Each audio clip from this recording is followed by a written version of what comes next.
Hi, everybody. Thank you. I had no idea it would have actually this many people show up, so this is wonderful. Let me channel my inner Mel Reisfield and remember to always start with a bombastic opening, which is this. Are you ready to rumble? Because if there is one message that I want to convey in the next 14 minutes, and then we can sort of discuss as much as we can, it is that Jews who were involved politically, partisan politics here in America, have not had to fight in the way that we are about to have to fight for the next decade or more. And we're at a fighting shape. And the things that we assumed and that we sort of grew up with, understanding, the voices that were not part of our respective parties, whether you're a Republican or a Democrat, for the last 40 years, have now gotten stronger. And there are going to have to be battles, political battles, to deal with this. To continue with my inner Mel, let me tell you that this is going to be in 3 parts. That I'm going to talk about basically just a little bit about the where we are and why parties are structured and are sort of facing these challenges. I'm going to talk about the Democrats, talk about the Republicans, and talk about what the American Jewish community needs to be thinking about in order to get itself into a different place. There are 2 big problems with American political parties right now. One is that in a world where everything else goes fast, it's all instant messaging. It's all not even, same day delivery. It's got to be 1 hour delivery, where when you watch the news, it's got to be 24/7. And even then they'll put a scroll along the bottom of the screen to tell you something that's more newsworthy than the guy or woman who's already telling you the news. Everything is fast and political parties move slow. We have elections that seem interminable, that just go on forever and ever. And so people get frustrated with them. The other part of frustration and the big problem that political parties have today in America is that there's just 2 of them. And everything else in our world today is about choices. I go on Amazon, I can find, I need a new white knit cotton shirt for Shabbat or something, and I can have like 500 choices, but I've got 2 political parties. And these parties, because there are 2 of them, and because we're not like Israel, where any particular faction can split off and form their own party pretty easily, these 2 parties are very big tents. And what's happening right now is that there are significant and serious tensions within each tent.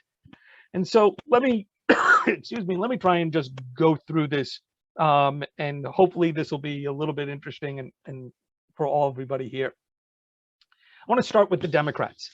The factions on today's Democratic Party are arrayed along a pretty traditional ideological line. You have your strongly liberal, your somewhat liberal, and your moderates. Those are the 3 big factions within today's Democratic Party. And what's interesting is the relative size and influence of each of these factions has been changing just over the past few years. Now, the reason it's been changing only recently means we have to take a step back.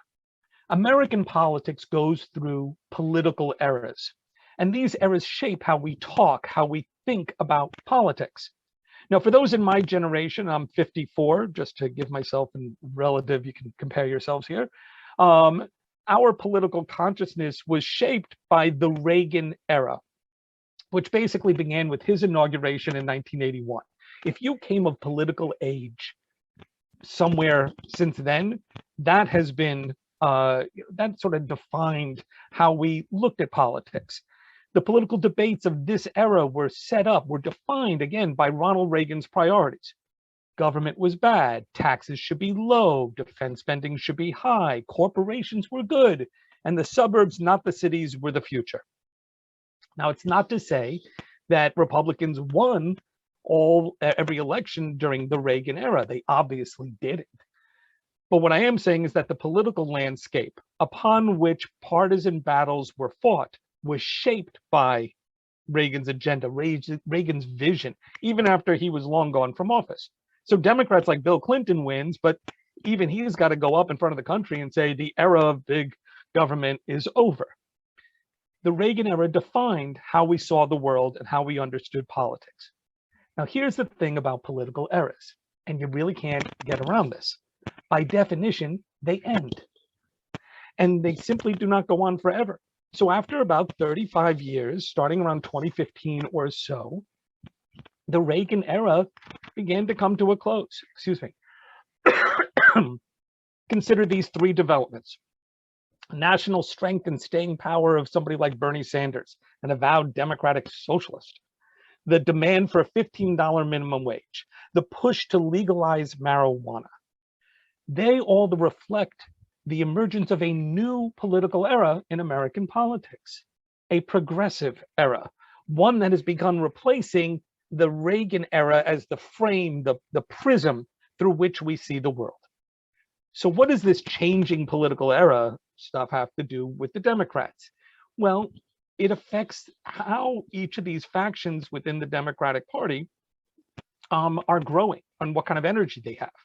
The moderates, which are the biggest faction of the party, dominant over the last 30, 40 years, are now shrinking a little bit. They're getting older. And those who describe themselves as strongly liberal, which are the smallest of the three factions, but they are the ones that are growing, and they have the most passion, the most energy on the grassroots level, and a growing number of key positions in the party hierarchy. So after decades of Reagan-era Democratic politics, things have changed. That era is over, and for these strongly liberal Democrats, this is their time. And yet, none of their most favored candidates won the presidential nomination.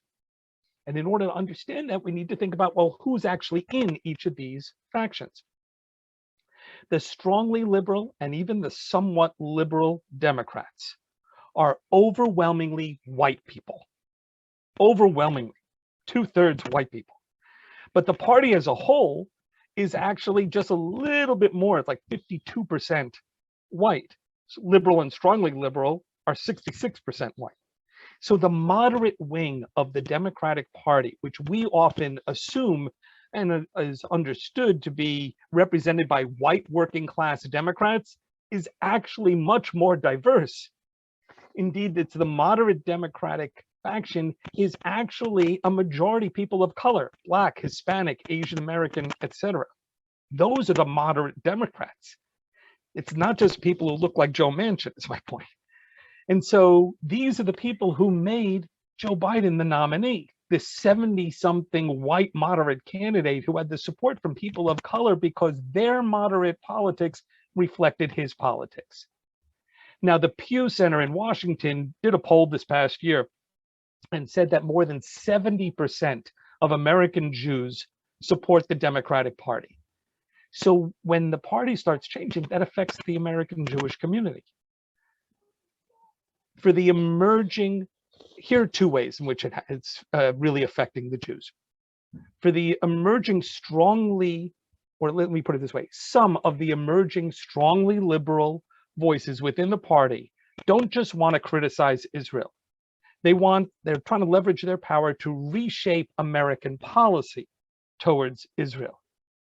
So given that Israel and love of Israel and support of Israel and having a connection to Israel remains a touchstone for the American Jewish community, these changes threaten so much of what we've come to take for granted over the last 40 years. I want to be very clear. Israelis argue passionately about the direction of their country. That's fine. American Jews argue passionately about what's the future of Israel and what it should be doing. That's fine too. But what we're talking about here is an increasingly louder number of fellow Americans, some of them in elected office, who are demanding not just diplomatic pressure, that is condemnation of this or that or pressure here and there, but not just diplomatic pressure, as we've always seen, but economic pressure too. And this is where BDS becoming a more mainstream thing is something we now have to deal with. And this is why, again, the current fights are just so different from what we've become accustomed to. we've shifted from diplomatic pressure to voices, increasing number of voices who are pursuing economic pressure.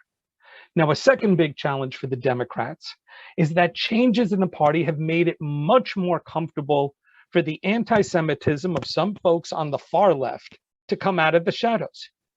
And for Democrats, the nightmare scenario is that they will someday face what the Labour Party in England is facing or has faced in recent years. Anti-Semitism among major party leaders with virtually no consequences from the party membership. As in the United Kingdom, this anti-Semitism among some on the far left is often camouflaged in the debates over Israel. And importantly, and this is the big distinction here, whether or not Israel has a right to exist. When we're talking about fundamentally whether there should even be a modern Jewish homeland, we are way beyond questions about policy. This is not about policy. What we're seeing now are the voices that come out are really pursuing Israel shouldn't even exist as a country. So Jewish Democrats who are supporters of Israel, as most of the American Jewish community is, now face, again, we haven't had to have this fight, since 1971. If you can go back in some of the literature and see some of the fights then, it just hasn't been there. When you had the days of the New Left and when they were still there, but those voices, the Reagan era, they marginalized them. And the Reagan era is over, and now you've got these voices coming back in. Let me talk about the Republicans for just a couple minutes, because they have their own internal tensions with corresponding challenges for the Jewish community.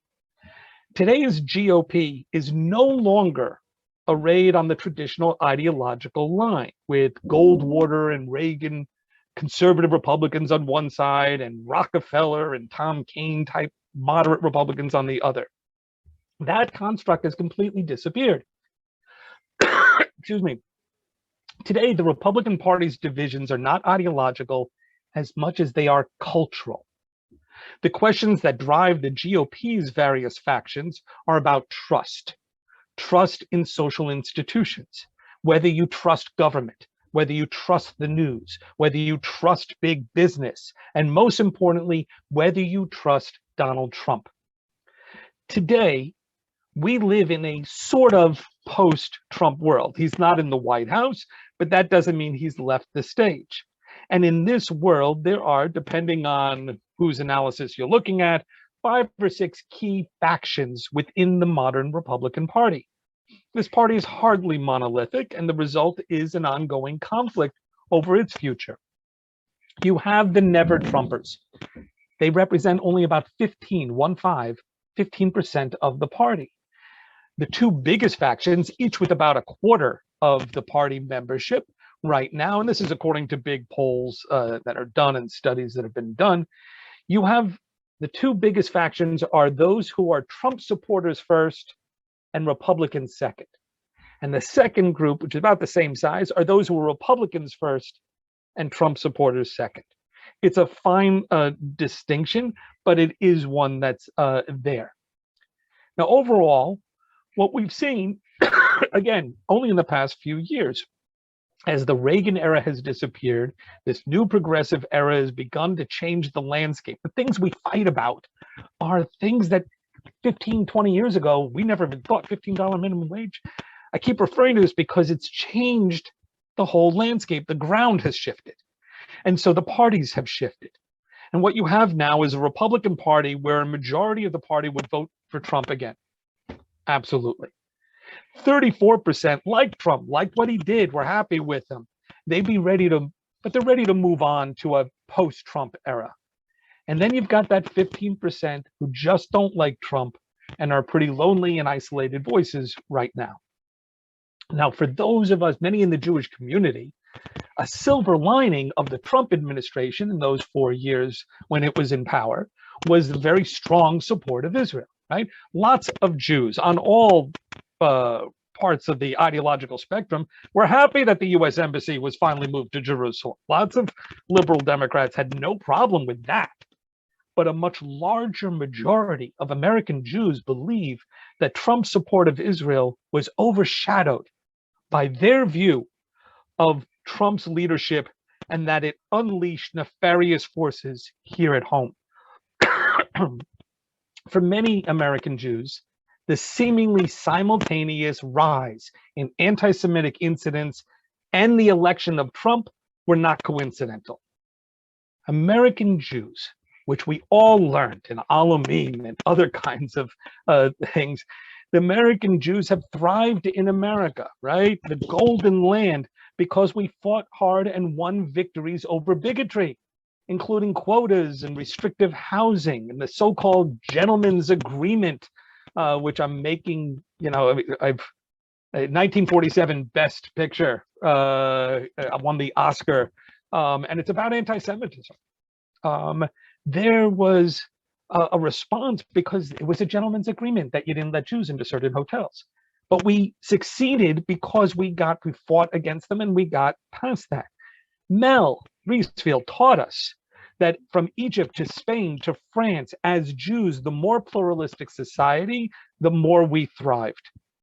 Today, unfortunately, there are louder and louder voices who are making their home within the Republican Party and do not share these sentiments and values. They believe that a pluralistic, tolerant America is an America that's weak and in disarray. And these angry voices led to Charlottesville, led to Tree of Life, and other acts of anti-Semitism. And it's not just me offering this analysis. It's a conclusion of overt bigots like David Duke and Richard Spencer. They've come out of the darkness where they had been shunned. They are coming out of the darkness and they are saying publicly that they feel emboldened by Trump's party and by Trump himself. Good Republicans who are now stuck with these kinds of people under their tent. And that's a real challenge for American Jews. Let me be clear here too. The Republican Party is not filled with racists and anti-Semites. It's not, and neither is the Democratic Party. But like the Democratic Party, today's Republican Party is being challenged because those who don't like Jews are finding an easier time to get involved and to be accepted in mainstream partisan politics. These divisions, ideologically among Democrats, culturally among Republicans, are very real, very palpable, and internally there are therefore major fights going on over each party's future. Good Democrats and good Republicans are fighting with those who would be dangerous for all of us. Some of you may be involved in these battles, and for that, I thank you.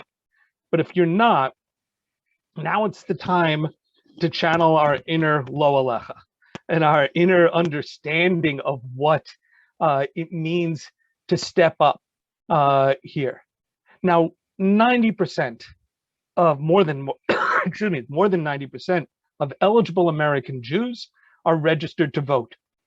But parties are dynamic, multi-layered organizations, and power emanates from those who get more involved. So if these elements within each party who pose the most serious threat to American Jews are to be defeated, it'll be because more of us found a way to do more to support the good guys. The answer is more involvement, not less. Now's the time to double down on year-round Jewish political engagement of all forms and at every level. It comes down to this. For the last 40 years, this kind of political involvement that I am talking about hasn't been necessary. These voices that we're talking about here, that would turn us into the Labor Party in terms of anti-Semitism, that would allow a tangential, a stronger link with some of these folks that have led to Charlottesville and those kinds of voices. We haven't had to worry about this stuff. This hasn't been part of our political consciousness and upbringing, but the world has changed and the parties have changed. And therefore, we have new challenges in the American Jewish community, I'd suggest, has to change. Let me end with this, and then we can try and have a discussion in the few minutes we have remaining. David Ben-Gurion once gave an interview to Haaretz, and it was this wonderful quote. I found it in a book one time, and I would share it when I was Amerikez Machon and different things. But one of the things he talks about, he goes, look, the world, sorry, the world is like a kaleidoscope. like a kaleidoscope, and it keeps changing. And so you keep having to educate people and educate them anew. And I think if was one thing we all sort of retain from our involvement in Young Judea, and the thing that Mel so passionately tried to teach us, is that you have to teach on any level, whether it's formally or informally. This is part of what we do. And for partisan Democrats and partisan Republicans, now's the time to get engaged on all kinds of levels, lest these other voices come to have the power that none of us would want them to see. And with that, there you go. That was a quick analysis. Let me throw it open, and let's, like we were sitting under an apple tree at camp. What do folks think?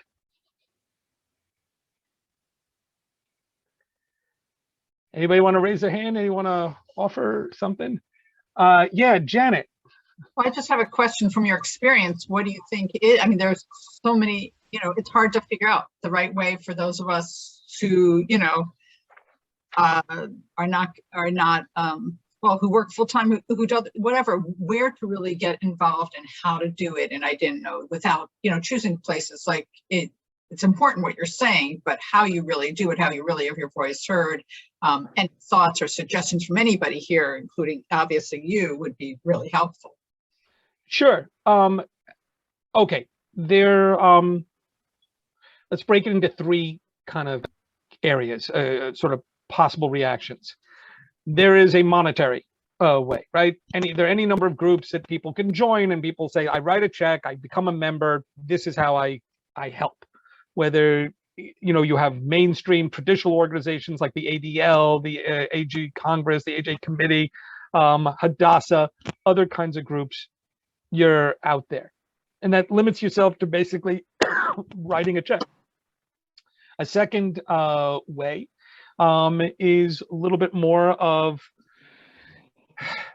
being involved locally through Jewish community stuff, through the Jewish Community Relations Council, perhaps in your community, and saying we should have more engagement with the Pacific Islander community, with the Asian community, with the African American community, and not just wait until a community Seder in order to make sure they understand what the Jewish community is about, and not just wait for some kind of incident like the Tree of Life massacre in Pittsburgh a couple of years ago in order to say, now let's all come together. There are bonds to build through Jewish communal organizations. It could be through your synagogue, it could be through yourself. I mean, just through your own connections to try and do that. And the third way is really, again, excuse me, just dry, as I channel my inner Marco Rubio now. Thank you for somebody getting that joke. Okay. Another way is simply partisan involvement. There are community groups, but you know where these things start? You know where they start getting resolutions that saying, hey, we should cut off all aid to Israel. Hey, we should stop inviting Israeli scientists to come to our local university. It all starts at this very local level where someone brings up an idea, and there isn't anybody who is a strong American and a strong Zionist and a strong Jew to stand up and say, that's ridiculous. What are you doing? Now, we're all busy, so everybody has to figure out a way.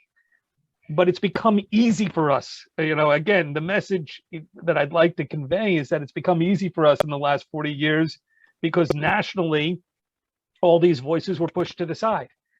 And now, what has happened in England, if you have friends who are across the pond and have seen in the Jewish community, what has happened to the Labour Party there is a tragedy because they don't have much of a Labour Party. They've had to deal with tremendous fights there, and the people who hated Israel came to power because for a variety of reasons. And we cannot, if we are to succeed as a thriving community in America, we can't allow that to happen.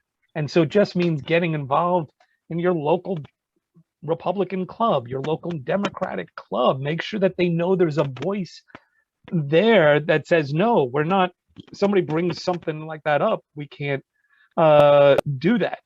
So that becomes, I guess those are three different areas, directions you might want to consider. Thank you. Can I add something? Sure. Who was that? Zael Wilner.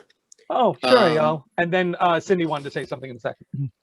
One other thing is when you talk about getting involved or doing something, that one of the differences between the two, when you're talking about the Republicans and the Democrats, the Republicans now have people who are private citizens saying, I'm emboldened by Trump to go kill Jews, kill African Americans, kill whomever, which is a horrible, terrible thing. However, it's not really enshrined or being brought out in the political spectrum. When Stephen King made racist comments a few years ago, with the Republican Congress, he was not only he was censured and stripped of his committee assignments. When Ilhan Omar made multiple comments, they ended up with a resolution that she said she was proud to vote for its anti-Islamophobic portions. And so I think we're looking at different things from being within where people within the party within Congress are getting voices, and those are big bully pulpits. And I'd like to add with that there are national groups, and you can decide how you believe. If you believe that we should use our clout to change Israel economically and other ways, then there's J Street. If you believe in not a prescriptive group, but rather a group that wants to just make sure that the U.S.-Israel is strong, there's AIPAC.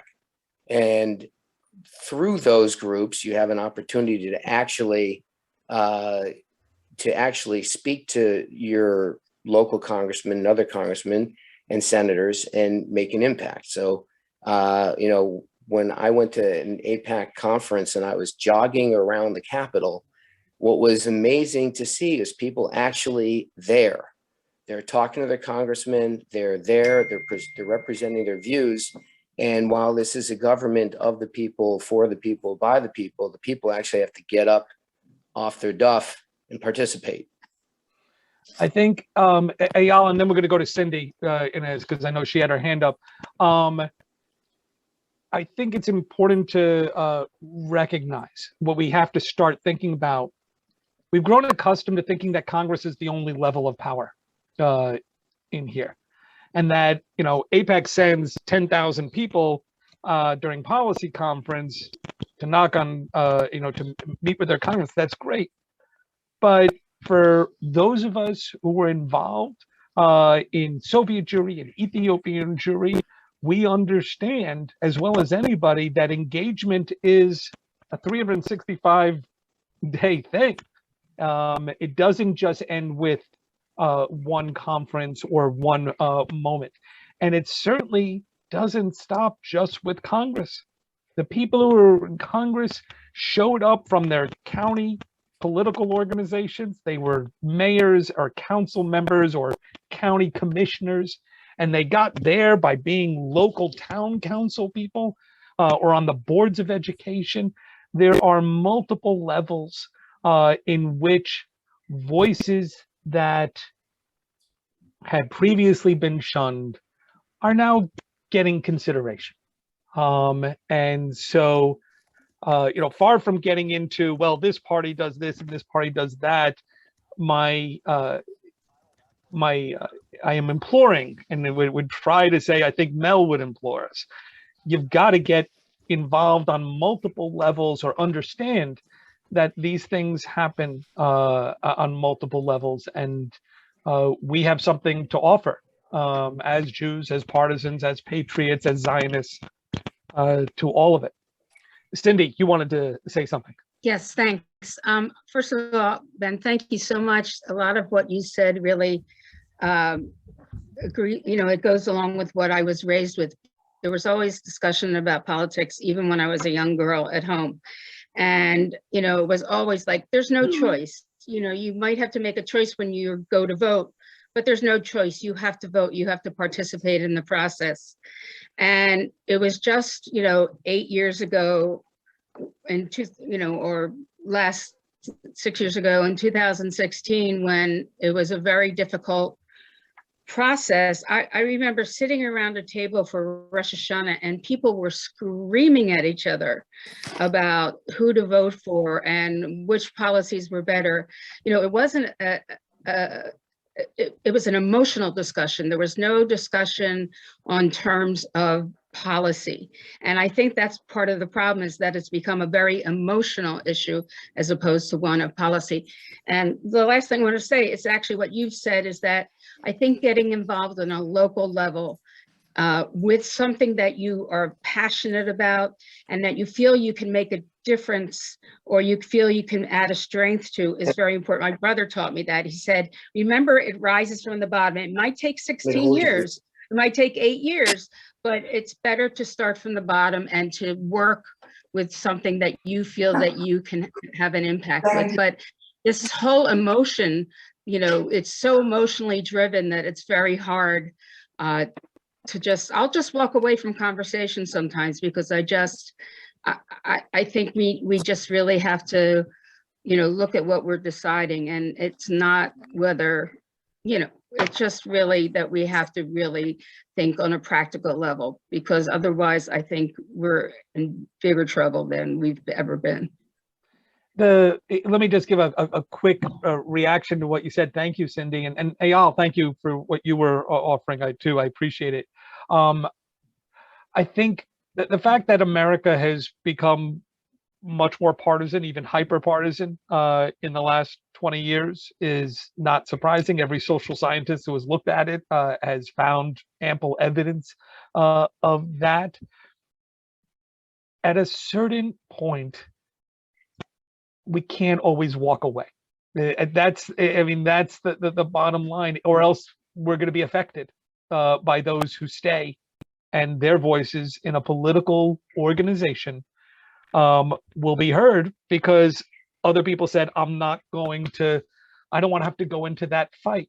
And that it makes difficult Thanksgiving and Passover and Rosh Hashanah conversations with family. And we've all heard those stories and experienced it, as Cindy was just talking about.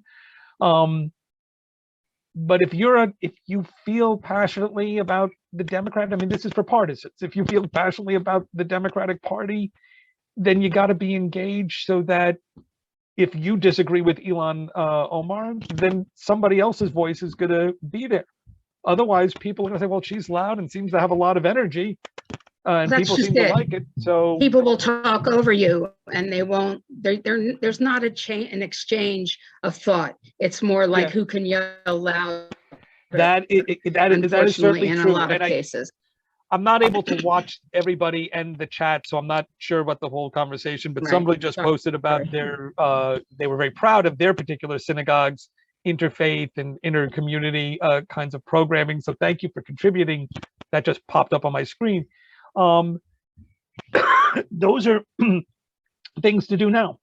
We have to find ways to build those relationships and build them strong. So when we need partners beyond our community, we have those bridges there.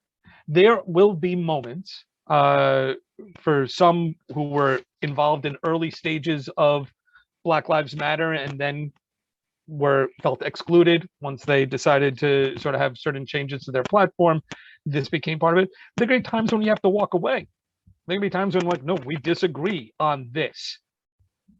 But within the party structure, what I'm suggesting is you can't just walk away from the whole thing and leave it up to them.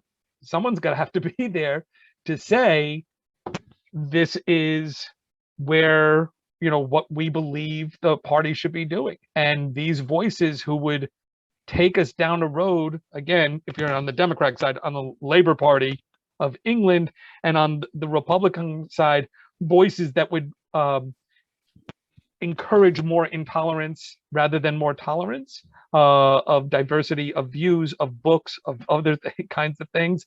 This is where the fights are.